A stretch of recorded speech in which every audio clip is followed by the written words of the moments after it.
Hello Tom here, back in the loft again, and as you know by the title, we've got another unboxing video. We've got this lovely Hawthorn Leslie 040 locomotive made by Dapol, and this is an exclusive model for Footplate models down in Kidderminster.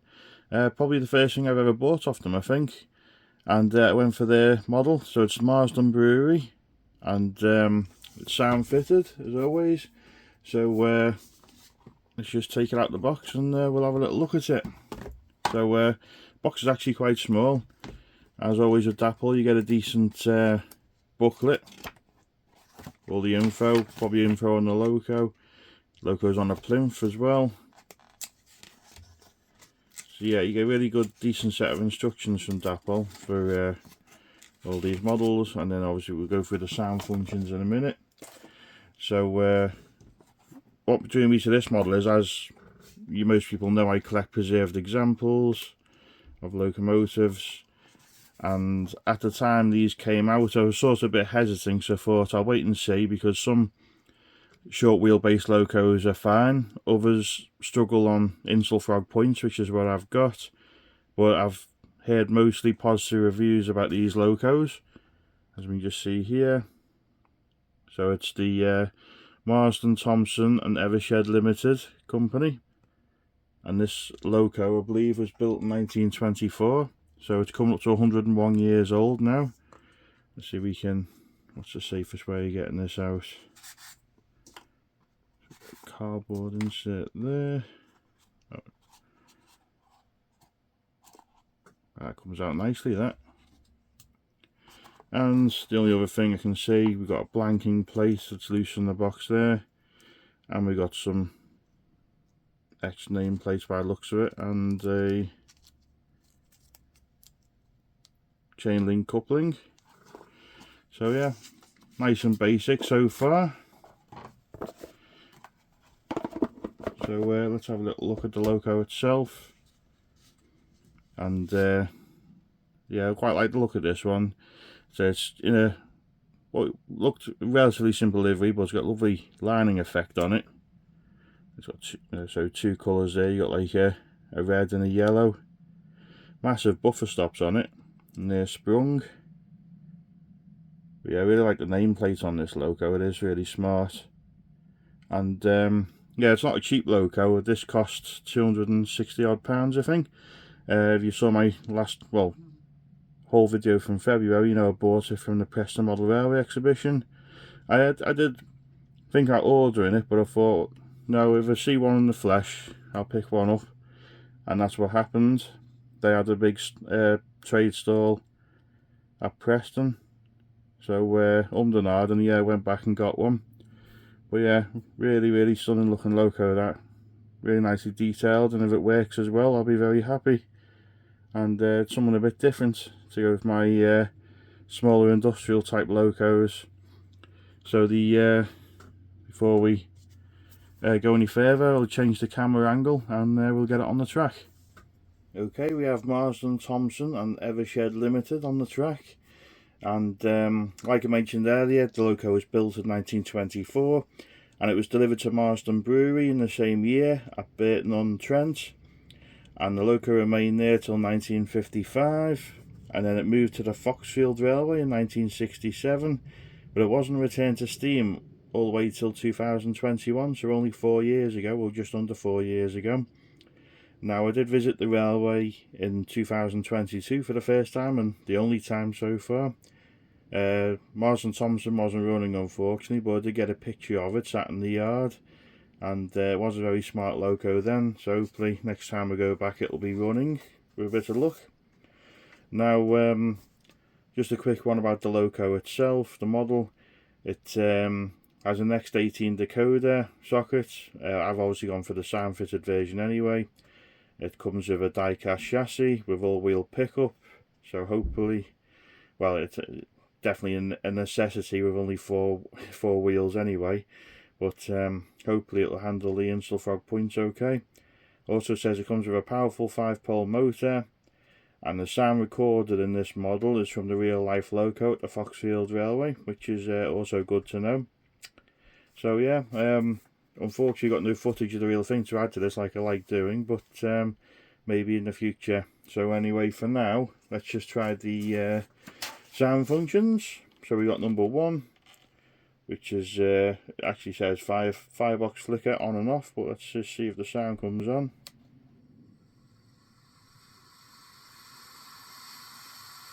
That's a nice little gentle start. So we got 2 short whistle, 3 long whistle.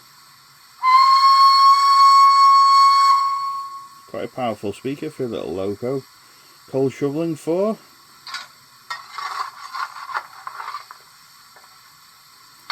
So we'll have a look at it in a minute, but the coal shoveling should coincide with the firebox flicker. Just turn that off. Okay, so we've got 5 injector.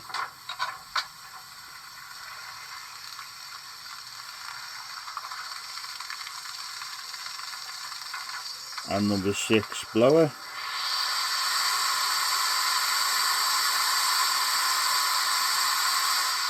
And number 7 brake activation release.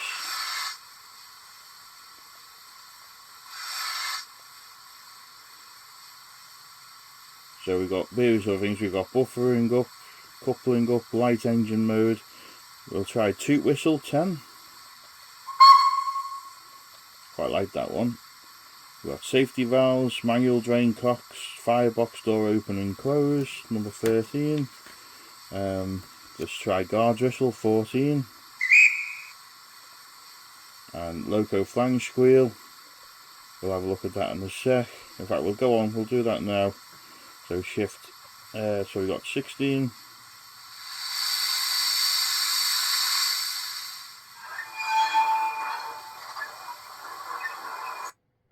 Ah, it's actually stalled. The loco hasn't actually moved yet, so right, before we turn the sound back on, I'm just going to zoom out very slightly if I can. Let's just see if the loco moves again. So speed step 1, nothing so far. Speed step 2, speed step 3.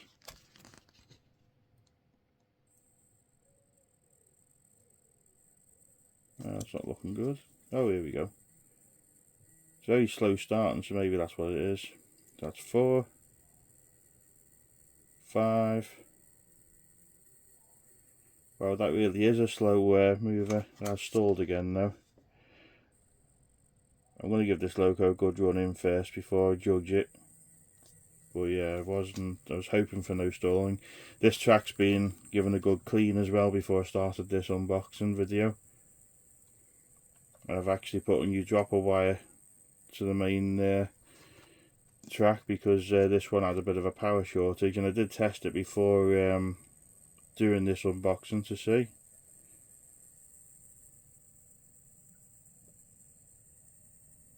So that's speed step 10 now, and it's very, very smooth, very slow. So I quite like that. Right, shall we try the let's try it with the sound on again, going forwards with the flange squeal. We'll go a bit faster this time to be a bit more generous.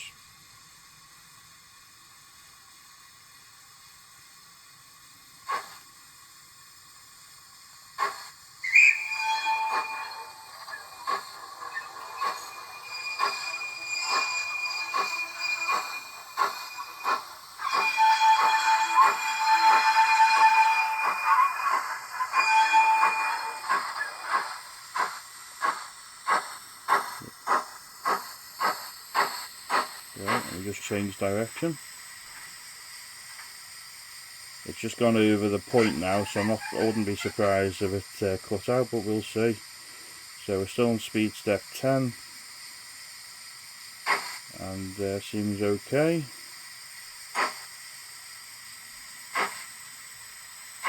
I really like the sound on this model so far. It does really sound realistic, and the speakers seem like a good quality.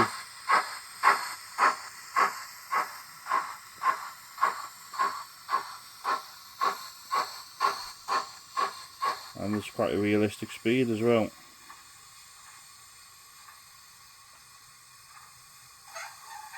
Right, So what I'm going to do is, I don't think it says this model needs a running in, but I'm going to do it anyway because I always do.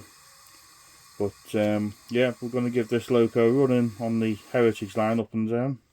In fact, the sound's just gone off. So it did stall a little bit then. But yeah, we've got to give it a running on the upper line now, where it's not going to get stuck in any tunnels. And we'll have it running with some passenger coaches like you might see on the Foxfield Railway. And we'll also get a freight train together. I don't know if I've got any brewery wagons, but might have to do with some private owner wagons or some coal wagons. So anyway, we'll get it on the track now, give it a running, and we'll be back in a sec. Right, it's had a good run in, forwards and backwards. I'm just bringing it back to the other side of the Heritage line now so I can go in the siding, and we'll do some running shots of it. Believe it or not, this is speed step 20. So it's set at a really realistic speed, I'd say. I don't want to run it too hard because you know, it's not a loco that would run fast anyway. But yeah, I do like the smooth, slow running of it. And as you can see, it's handling the set track points fine with the big dead spots in them. So yeah, it's looking very promising so far.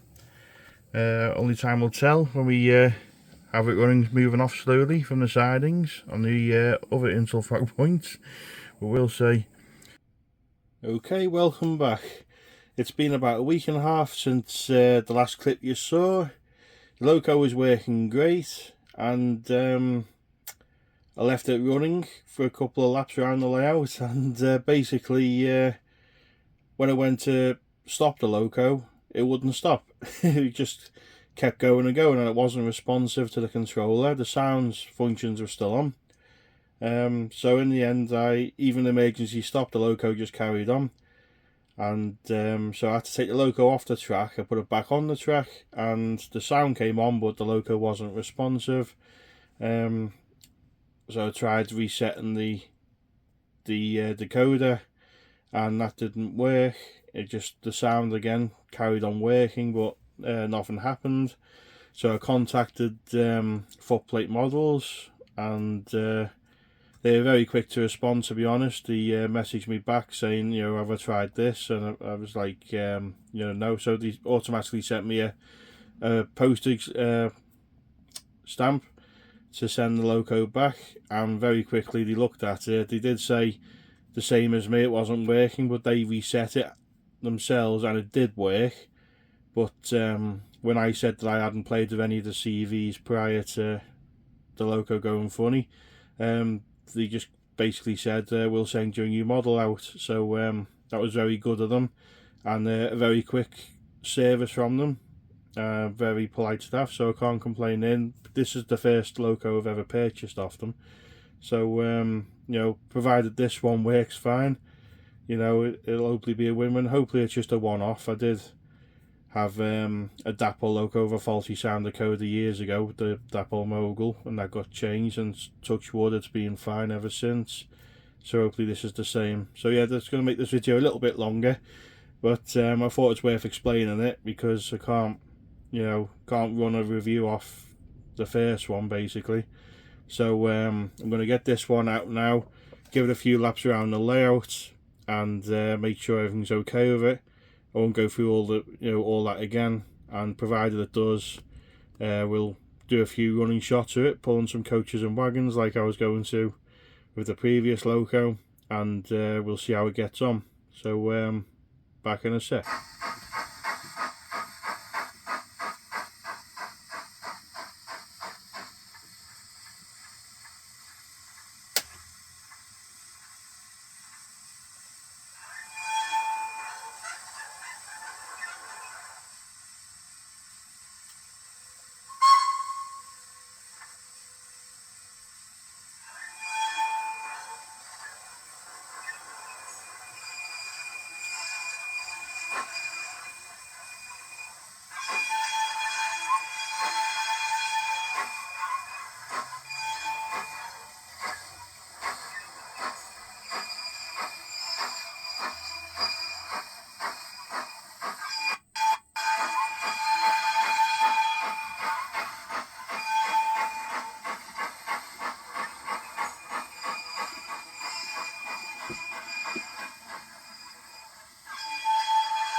So we've got speed step 10 again.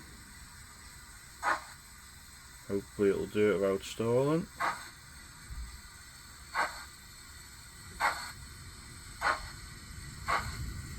Seems to have done okay there. Yeah, it's making me, sort of making me out to be a bit of a liar now, but I'd be happy if it did. So let's just turn the sound off now.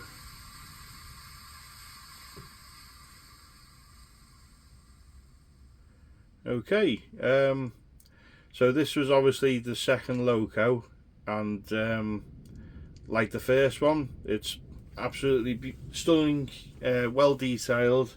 So, you know, if I was given, you know, marks out of 10, I'd say detail wise, it's certainly, for me, who's not an expert and I've looked at pictures of the original, I'd say it's a 10 out of 10. Same for the detail. The quality, you know, obviously the first one, whether that was, you know, big issue or not, I hope they can do something with that loco, because I hate having to send stuff back, but it does seem to be more common thing now with locos, unfortunately. The next loco I'll show probably is the Bachmann Ginty. I've just got that back literally the same day as this from Bachmann, and they claim that they'd only cleaned the pickups on it, so I've not really got any high hopes for that one, but we'll see. That'll be a future video. But yeah, I really do like these locos, but I think, me personally, I would pay a little bit extra to have a stay alive in them, because for a DCC fitted model, it's just great having a stay alive. They just provide that little extra bit of power. Any tiny little dead spots, or, you know, again, any little tiny issue with the pickups, it just kicks in, stops the sound from going off, or the sound from half going off, or the loco from stalling.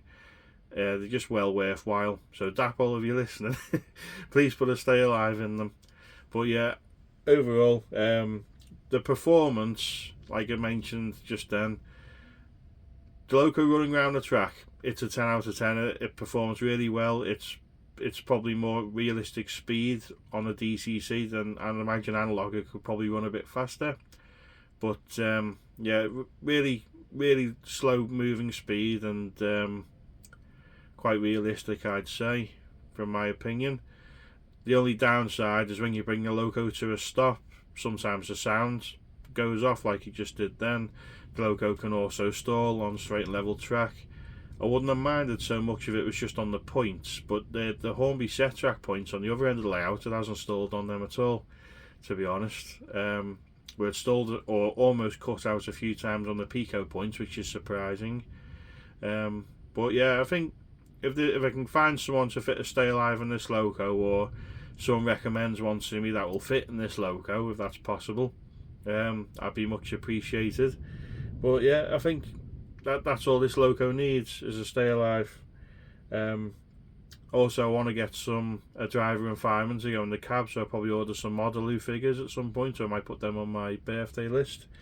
As I mentioned earlier, the cab roof does lift off. The first version I had, the magnets actually came off the loco, but you know, this one, touch wood, seems okay. So yeah, other than that, I don't think I can say much else. Footplate models, you know, they obviously sponsored this loco, and it was a very nice choice. I think I mentioned earlier, didn't I? Sorry, it's over a week and a half ago now, so I'm trying to remember what I did say. But I think one or two of the staff from there volunteer on the Foxfield Railway, and hence why they picked this particular loco. So it was a good choice. It is a very nice loco, and yeah, overall I'm happy with it. If I can get a stay alive in it, I'll mention that in a future video, because I think seriously I definitely need one for this loco. Even the Black 5 in the background there needs to stay alive, unfortunately. But yeah, it's just one of those things. But yeah, overall very happy with it, and I can recommend Footplate models to deal with. Very polite and helpful staff, and very quick service in terms of trying to get the loco back to me. and sorting out the problem. So thank you to them.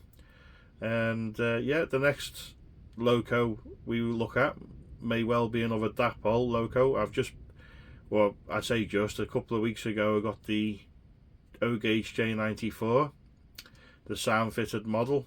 It came just after I'd done my March haul, so I'll probably just do that as a separate video at some point. But that looks like a really good model. But I've been working a lot lately, and I've also been doing jobs on the house, so I haven't had time to come up here, and this is the first time I've had a chance to come up here and look at this loco again. So hopefully we'll catch up soon. As always, please drop in the comments what you think, what your own experience of this loco is, and what you'd like to see in the future, or what you're looking forward to. So that's it for this loco. Thank you for watching. Bye for now.